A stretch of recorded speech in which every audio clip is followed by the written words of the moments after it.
కొబ్బరి అనేక ఆరోగ్య ప్రయోజనాలు ఆహారంలోనే కాక అందానికి కూడా ఉపయోగపడే బహుముఖమైన కొబ్బరికాయలోని వివిధ భాగాలు నూనె, పాలు, నీరు, పోషకాలతో నిండి ఉంటాయి. అలాంటి కొబ్బరితోటి ఈరోజు మనం ఒక 2 రకాల ఆహార పదార్థాలు తయారు చేసుకుందాం. ఒకటి కొబ్బరి కేకు, ఎంతో సాఫ్ట్గాను పిల్లల నుంచి పెద్దోళ్ళ వరకు ఇష్టంగా తినేది. మరొకటి డిన్నర్ లేదా బ్రేక్ఫాస్ట్ రెసిపీ కొబ్బరి ఇడ్లీ. తయారీ విధానం, కావలసిన పదార్థాలు చూద్దాం. కొబ్బరితో తయారు చేసుకునే 2 వంటకాలకి రెసిపీలకి కావాల్సిన పదార్థాలు. అందరికీ నమస్కారం అండి. ఒక మిక్సింగ్ బౌల్ తీసుకొని ఒక పావు cup refined oil, sunflower oil, అలానే 1 కప్పు పెరుగు ఒక మిక్సింగ్ బౌల్లో వేసి నూనె, పెరుగు బాగా కలిసేలాగా ఒక 2 నిమిషాల పాటు బీట్ చేసుకుందాం. ఈ కేక్కి నో ఎగ్స్, నో ఓవెన్ అండి. మనం గ్యాస్ మీద దీన్ని తయారు చేసేసుకోవచ్చు. ఇలా బాగా కలిసిన పెరుగు, నూనెలోని 1 కప్పు పంచదార,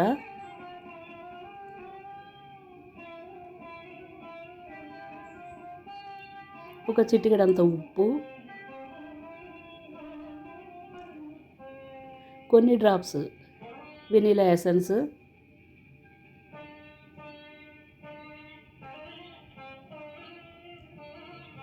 వేసుకుని ఒక 4 నిమిషాల పాటు బీట్ చేసుకుందాం. నూనె, పెరుగు, పంచదార, ఉప్పు, వెనిలా ఎసెన్స్ బాగా కలిసేలాగా. పిల్లల నుంచి పెద్దవాళ్ళ వరకు వెజిటేరియన్స్కి కూడా చాలా నచ్చుద్దండి ఈ కేకు. తప్పకుండా తయారు చేసి పిల్లలకు లంచ్ బాక్స్ అప్పుడు స్నాక్గా ఇవ్వచ్చండి. ఇప్పుడు ఇది బాగా మొత్తం పంచదార, పెరుగు, నూనె బాగా కలిసిందండి. దీన్ని పక్క నుంచి ఇప్పుడు దీనిలోకి కేక్ ఫ్లోర్ తయారు చేసుకుందాం. ఒక జల్లెడ కానీ ఇలాగ స్ట్రైనర్లో కానీ 2 కప్పుల మైదా, 1 టీ స్పూన్ బేకింగ్ పౌడర్, ఒక 1/2 టీ స్పూన్ వంట సోడా లేదా బేకింగ్ సోడా వేసుకుని ఈ 3 బాగా కలిసేలాగా 2-3 సార్లు జల్లించుకుందాం.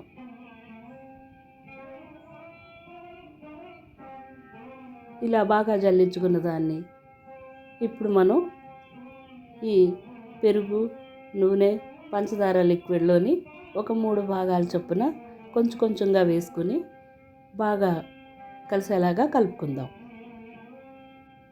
కొత్తగా ఛానల్ చూసేవారు, నేను చేసే వంటలు మీకు నచ్చినట్లయితే, మరిన్ని వంటకాలు కావాలనుకుంటే తప్పకుండా సబ్స్క్రైబ్ చేసుకుని ఒక లైక్ ఇవ్వటం మర్చిపోవద్దండి. లైక్ ఇస్తేనే నా ఛానల్కి స్ట్రెంగ్త్ పెరుగుతుంది. అలానే మీ ఫ్రెండ్స్, ఫ్యామిలీ మెంబర్స్కి కూడా తప్పకుండా షేర్ చేయడం మర్చిపోవద్దండి. ఇలా బాగా కలిసిన తర్వాత మరికొంత పిండి కూడా వేసుకుని దాన్ని కూడా బాగా కలుపుకుందాం.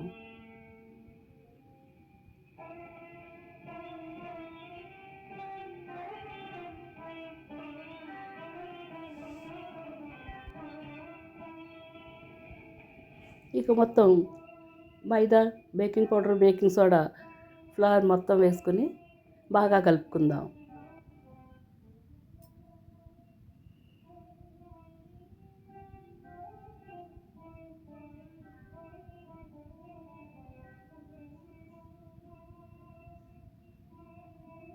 మొత్తం అంతా కలిసి ఒక థిక్ బ్యాటర్ తయారైందండి కేకుది. మనకి కావాల్సిన కన్సిస్టెన్సీ కావాలి కనుక వీలైతే మీద కొబ్బరి పాలు ఉంటే ఒక 1/2 కప్పు లేదా కాచి చల్లార్చిన పాలు ఒక 1/2 కప్పు వేసుకుని ఈ పిండి కొద్దిగా పలచగా అయ్యే వరకు మనం బాగా కలుపుకుందాం. ఇప్పుడు మనకి కేక్కి కావాల్సిన కన్సిస్టెన్సీలో రెడీ అయిపోయిందండి. ఇలా బాగా తయారైన దానిలో 1 కప్పు పచ్చి కొబ్బరి తురుము కూడా వేసుకుని ఈ కేక్ బ్యాటర్లో బాగా కలిసేలాగా కలుపుకుందాం. మంచి కమ్మటి రుచితో తయారయ్యే ఈ కేకు తప్పకుండా తయారు చేసుకోవాలండి. పెద్దవాళ్ళకి కూడా చాలా చాలా నచ్చుద్ది. ఇలా మొత్తం కొబ్బరి కలిసిందండి. దీన్ని పక్కన ఉంచుకొని ఇప్పుడు మనం కేక్ అనగానే నట్స్ వేసుకుంటాం కనుక నా దగ్గర బాదాం సన్నగా తరిగిన ముక్కలు ఉన్నాయండి. ఇవి మనం కేక్ పైన వేసినప్పుడు కేక్ బేక్ అవుతుంటే లోపలికి వెళ్ళిపోతాయి. అలా వెళ్లకుండా ఉండడానికి ఒక చిన్న టిప్ చెప్తాను. కొద్దిగా మైదా పిండి ఒక చిటికెడు వేసి ఈ నట్స్ ముక్కలకి బాగా కలిసేలాగా కలపండి. దీన్ని పక్కన పెట్టుకొని ఒక కేక్ టిన్ తీసుకుని దానికి నెయ్యి కానీ బటర్తో కానీ గ్రీస్ చేసుకున్న తర్వాత ఇలాగ మైదా వేసి అన్ని వైపులు ఫ్లోర్ డస్ట్ చేసుకోండి. దీనివల్ల మనం బటర్ పేపర్ కానీ పార్చ్మెంట్ పేపర్ కానీ వేసుకునే అవసరం రాదండి. ఇలా వేసుకుంటే ఇలా మొత్తం తయారైపోయింది. ఇప్పుడు మనం దీని కేక్ బ్యాటర్ వేసుకుందాం.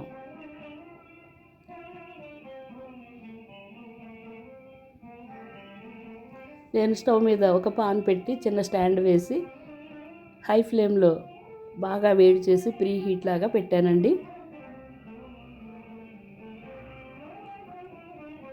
మొత్తం వేసుకున్న తర్వాత ఒక్కసారి ట్యాప్ చేద్దాం. బ్యాటర్లో ఏమైనా ఎయిర్ బబుల్స్ ఉంటే పోతాయి. అలానే ఇప్పుడు మనం తయారు చేసి పెట్టుకున్న నట్స్, అలానే సన్నగా తరిగిన పచ్చి కొబ్బరి తురుము కూడా పైనుంచి వేసుకుని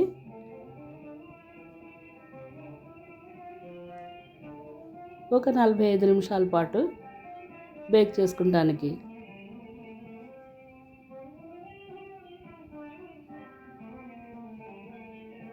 ఈ కేక్ మోల్డ్ని పాన్లో పెట్టుకొని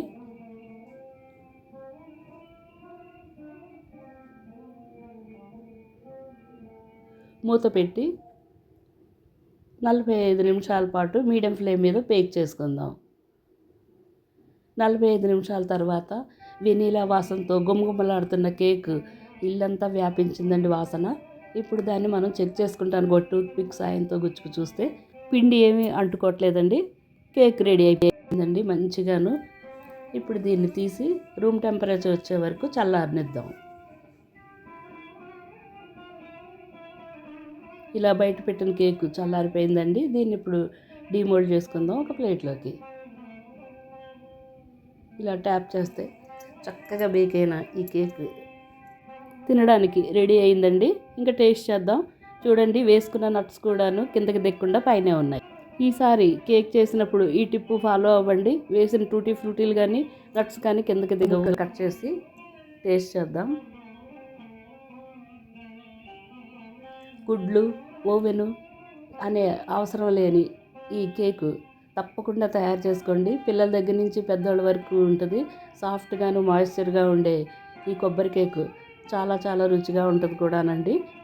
వెజిటేరియన్స్ కూడా తప్పకుండా తయారు చేసుకోండి. ఇప్పుడు మరొక రుచికరమైన కొబ్బరి ఇడ్లీలు తయారీ విధానం, కావలసిన పదార్థాలు చూద్దాం. ఒక బౌల్లోకి 1 కప్పు అటుకులు, మరొక బౌల్లోకి 2 కప్పుల ఇడ్లీ రవ్వ,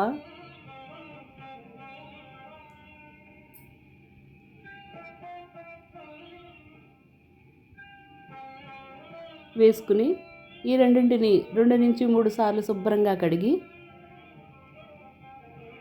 1 గంట పాటు నానడానికి తగినంత నీరు ఇడ్లీ రవ్వలోను, అలానే అటుకులు మునిగేంత నీరు అటుకుల్లోనూ వేసి 1 గంట పాటు వదిలేద్దాం పక్కన.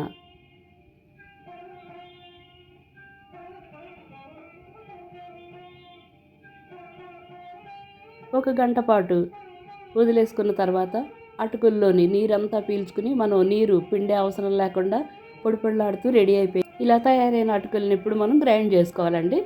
అందుకు ఒక మిక్సీ జార్ తీసుకొని అటుకులు, 1 కప్పు కొబ్బరి తురుము, 1.5 కప్పులు కొబ్బరి తురుము వేసుకోవాలండి. ఇప్పుడు మరో 1/2 కప్పు కొబ్బరి తురుము కూడా కలుపుకుందాం. అలానే 1 కప్పు పెరుగు వేసి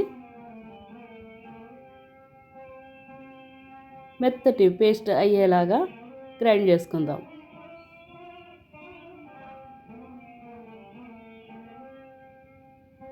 మనం ఇప్పుడు ఈ ఇడ్లీ రవ్వలోని నీరంతా వంపి నీరు లేకుండా గట్టిగా పిండి మరొక బౌల్లో వేసుకుందాం.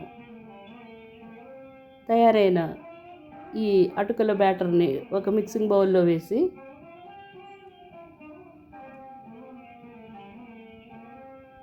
దానిలోకి నీరంతా తీసి పెట్టుకున్న ఇడ్లీ రవ్వను కూడా వేసి రుచికి తగినంత ఉప్పు కూడా వేసుకుని రవ్వ ఈ అటుకులో బ్యాటర్లో బాగా కలిసేలాగా కలుపుకుందాం.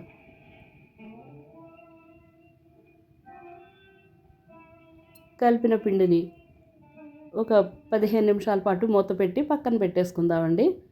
ఇప్పుడు స్టవ్ మీద నీళ్లు వేడవడానికి పెట్టుకొని మనకు కావలసినన్ని ఇడ్లీ రేకుల్లోని ఇడ్లీలు వేసుకుందాం.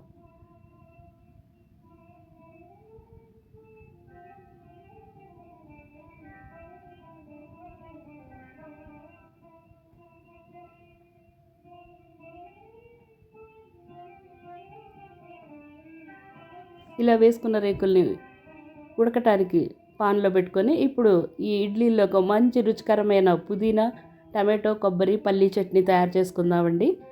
1.5 టేబుల్ స్పూన్లు నూనె వేడైన తర్వాత దానిలో ఒక అరకప్పు వేరుశనగ గింజలు వేసుకుని బాగా ఫ్రై చేసుకుందాం, ఎర్రగా అయ్యే వరకు. ఇలా బాగా ఎర్రగా వేగిన దానిలోని ఒక 4-5 టమాటోలు చిన్నగా తరిగిన ముక్కలు, ఒక చిన్న పులుపు గురించి చింతపండు, 1.5 కట్టల పుదీనా శుభ్రంగా కడుక్కున్నది, అలానే మన కారానికి సరిపడినన్ని పచ్చిమిరపకాయలు వేసుకుని వీటన్నింటినీ హై ఫ్లేమ్ మీద ఒక 3 నిమిషాల పాటు బాగా మగ్గడానికి ఫ్రై చేసుకుందాం.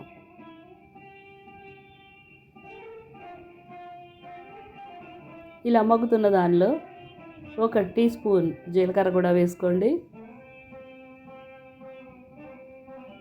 అలానే రుచికి సరిపడినంత ఉప్పు కూడా వేసుకుని వీటిని బాగా మగ్గనిద్దాం.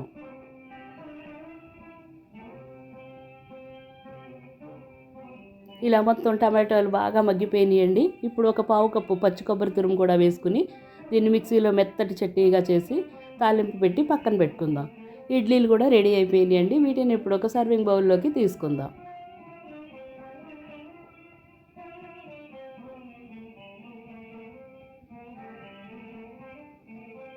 సూపర్గా తక్కువ టైంలోని ఇన్స్టెంట్గా తయారు చేసుకోవాలంటే ఇలాంటి ఇడ్లీలు ఈజీగా తయారు చేసేసుకోవచ్చండి.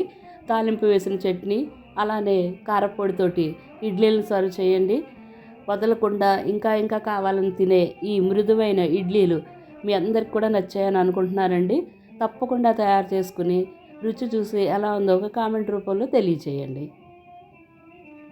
పోషకాలు గని అయిన కొబ్బరితో తయారు చేసుకున్న ఈ కొబ్బరి కేకు అలాగే సాఫ్ట్గా ఉన్న ఇడ్లీలు మీ అందరికీ నచ్చాయి అనుకుంటున్నానండి. నచ్చినట్లయితే ఒక లైక్, ఒక కామెంట్ మీ ఫ్రెండ్స్, ఫ్యామిలీ మెంబర్స్కి షేర్ చేయటం మర్చిపోకండి. మళ్ళీ మరికొత్త రెసిపీతో తొందరలోనే మీ ముందుకు వస్తాను.